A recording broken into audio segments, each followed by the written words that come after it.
Recep Tayyip Erdogan lahir pada 26 Februari 1954 di Kasimpasa, sebuah distrik pelabuhan di Istanbul, Turki. Ia tumbuh dalam keluarga konservatif Muslim dengan latar ekonomi sederhana.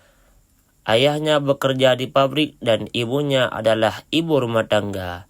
Keluarga Erdogan memiliki akar di wilayah Ajara di Georgia, dan dalam beberapa momen ia pernah menyebutkan bahwa keturunan itu, meski kemudian soal asal-usul tersebut menjadi bagian dari narasi identitas, dan dalam beberapa momen ia pernah menyebutkan bahwa keturunan itu, meski kemudian soal asal-usul tersebut menjadi bagian dari narasi identitas yang kompleks.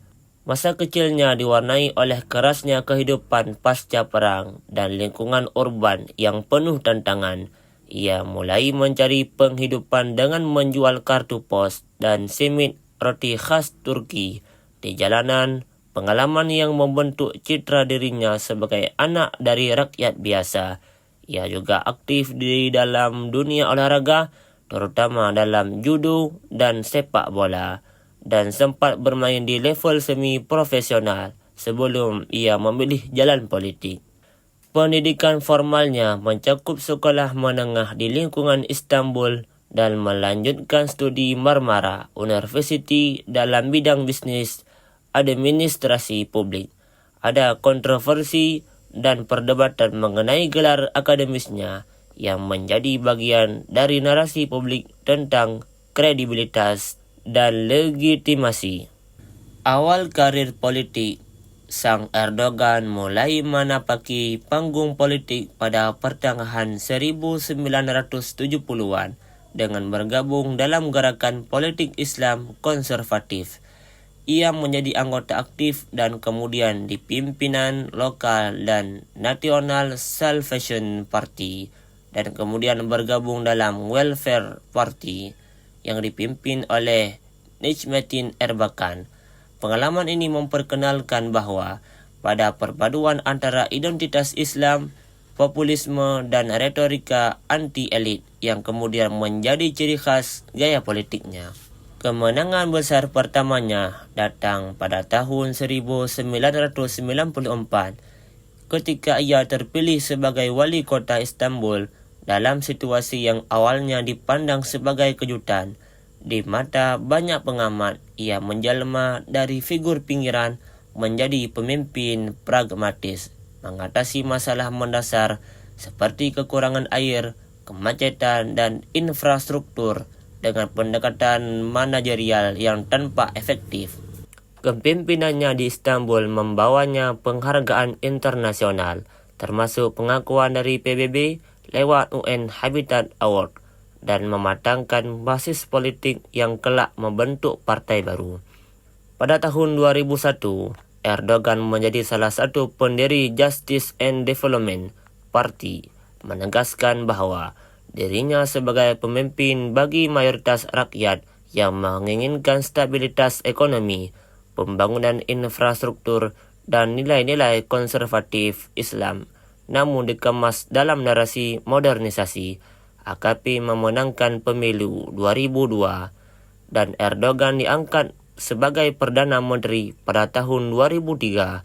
Meskipun demikian, ia secara formal baru bisa memegang jabatan itu setelah mengatasi hambatan legal terkait pencalonan. Selama periode kepemimpinannya sebagai Perdana Menteri, Turki mengalami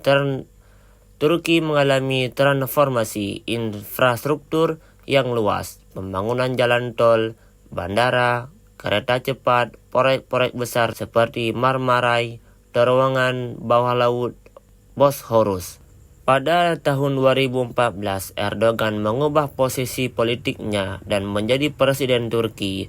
Ia kemudian mendorong reformasi konstitusional yang menegaskan bahwa kekuatan eksekutif presidensial mengubah sistem parlementer tradisional Turki menjadi sistem presidensial yang memperluas wewenang dirinya secara signifikan.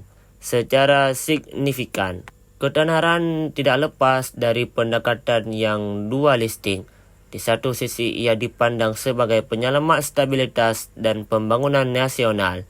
Di sisi lain, rezim dituduh mengalami kemunduran demokrasi, pengakangan kebebasan sipil, dan penguatan otoritarianisme. Di awal 2025, tindakan pemerintahnya termasuk penangkapan tokoh oposisi utama seperti Ekrem İmamoğlu, wali kota Istanbul yang populer dan calon potensial presiden, serta menghambat pesaing politik lewat instrumen legal dan administratif, menciptakan gelombang protes besar dan kekhawatiran atas manipulasi lembaga negara untuk memperpanjang dominasi politiknya. Di pusat visinya terletak keinginan untuk menciptakan Turki yang kuat dan berdaulat, tidak lagi dipandang lemah pasca di era Uni Soviet dan krisis ekonomi pada tahun 1990-an. Erdogan mengartikulasikan bahwa kebangkitan Turki adalah rekonstruksi harga diri nasional, memperkuat militer, mengembangkan ekonomi mandiri, dan memperluas pengaruh regional tanpa bergantung sepenuhnya pada Barat. Dalam beberapa tahun terakhir, Erdogan secara aktif menempatkan Turki sebagai perantara regional dan kekuatan geopolitiknya, dari mediasi konflik di Timur Tengah hingga menjembatani hubungan antara Rusia dan Ukraina, yang memperkuat citra Turki sebagai aktor yang bisa mengarahkan agenda perdamaian sekaligus menjaga kepentingan sendiri. Peran ini memberinya pengakuan global dan ruang politik diplomatik yang luas, meski beberapa pengamat menilai bahwa keberhasilan itu juga digunakan untuk mengalihkan perhatian dari masalah dalam negeri. Hubungan dengan pemerintah Amerika Serikat terbaru dan personalisasi hubungan dengan tokoh-tokoh internasional juga telah memperkuat posisinya sebagai pemain yang harus diajak berunding, bukan diabaikan, meski kritik atas pelanggaran demokrasi tetap hadir dari beberapa pemimpin Eropa dan Barat. Hingga pertengahan 2025, Erdogan masih memegang kendali penuh sebagai Presiden Turki, dan dengan struktur konstitusional baru dirinya diperkirakan bisa tetap berkuasa sampai dan mungkin melewati 2028. Tergantung dinamika politik internal dan pemilihan pemilu mendatang, upaya konsolidasi termasuk aktivitas legislatif dan manajemen oposisi menunjukkan bahwa ia sedang menyiapkan panggung untuk mempertahankan dominans politik, baik melalui mekanisme maupun tekanan institusional. Sejarah akan mencatat bahwa Erdogan dalam dua wajah, sebagai arsitek modernisasi infrastrukturnya yang drastis dan kebangkitan Turki, dan sebagai figur yang menggeser konstitusi, mengekang kebebasan pers, dan menekan lawan politik.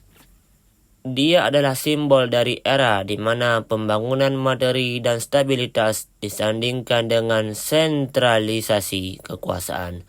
Keberhasilan diplomatiknya memberikan Turki pengaruh baru, sekaligus menimbulkan pertanyaan tentang harga yang dibayar untuk stabilitas tersebut. Maka Recep Tayyip Erdogan adalah bukti bahwa pemimpin modern tidak cukup diukur dari lamanya berkuasa, melainkan dari seberapa ia dalam membentuk narasi bangsanya, antara janji kemajuan dan pusat kekuasaannya. Di dunia ini yang berguncang oleh ketidakpastian, ia memilih jalur yang penuh ketegangan, membangun dari dalam, bernegosiasi dari luar, dan mempertahankan kendali di antara keduanya. Bendera Turki berkibar di depan istana kepresidenan. Erdogan berbicara di podium internasional, protes di kota-kota Turki, dan potret warga dari berbagai latar belakang. Apakah ia pahlawan bagi Turki baru atau arsitek? Mungkin jawabannya tidak hitam putih. Namun dalam satu hal pasti, nama Recep Tayyip Erdogan akan terus menjadi titik tumpu dalam kisah Turki pada abad ke-21.